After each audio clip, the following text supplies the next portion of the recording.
Assalamualaikum warahmatullahi wabarakatuh. Halo teman-teman, kali ini kita akan membahas mengenai salah satu materi kimia dasar, yaitu termokimia. Sebelum itu, perkenalkan, nama saya Sri Bayuni. Saya dari semester 5 program studi pendidikan kimia. Oke, kita langsung lanjut pada tujuan pembelajaran.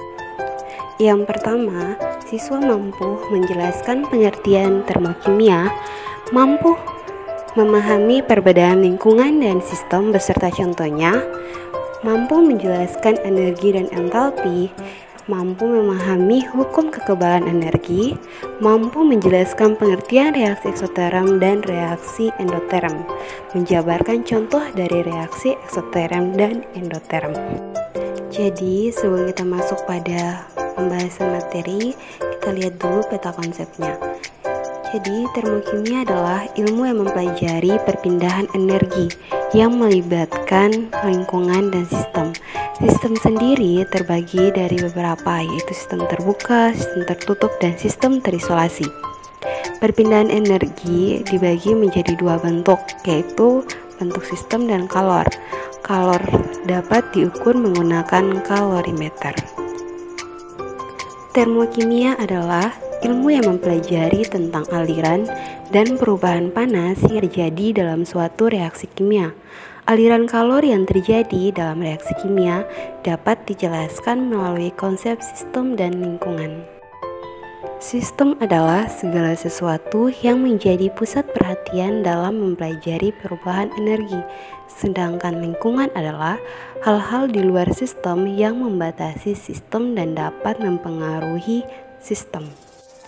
Untuk lebih memahami apa itu sistem dan lingkungan, teman-teman bisa lihat pada ilustrasi gambar di samping, di mana sistem adalah segala sesuatu yang berada di dalam tabung tersebut, contohnya seperti larutan, sedangkan lingkungannya adalah segala sesuatu yang berada pada luaran dari tabung tersebut.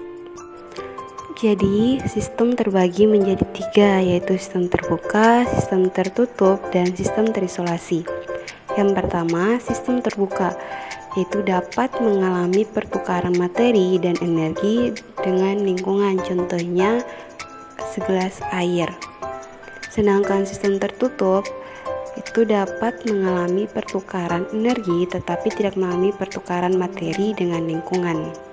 Contoh dari sistem tertutup yaitu sebotol susu, di mana dia bisa mengalami perubahan energi tapi tidak mengalami perubahan materi.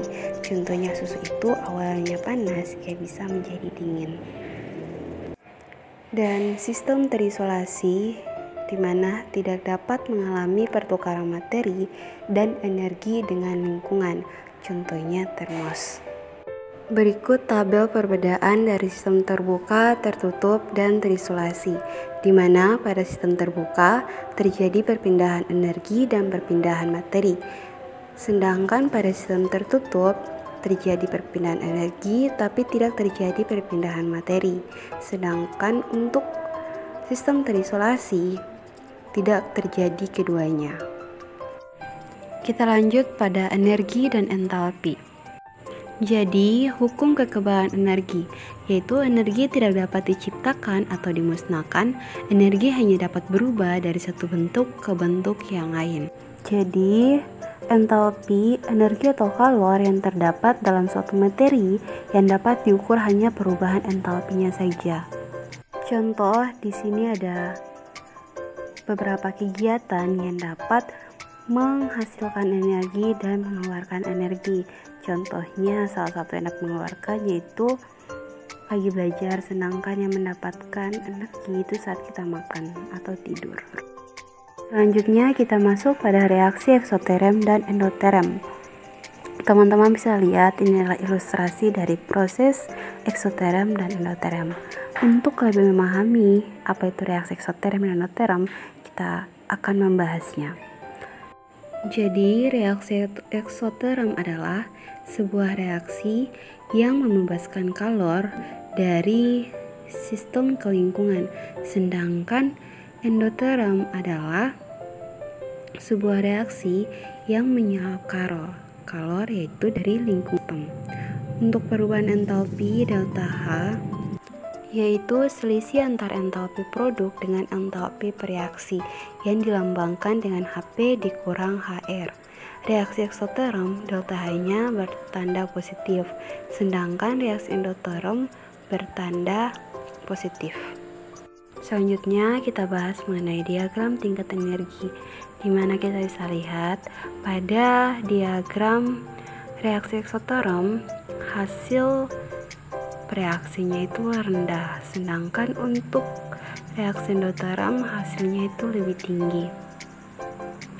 Oke, selanjutnya adalah kuis buat teman-teman untuk bisa membedakan mana reaksi eksoterm dan endoterm dari 4 gambar berikut. Mungkin sekian yang dapat saya sampaikan. Wabillahi taufiq wal hidayah. Wassalamualaikum warahmatullahi wabarakatuh.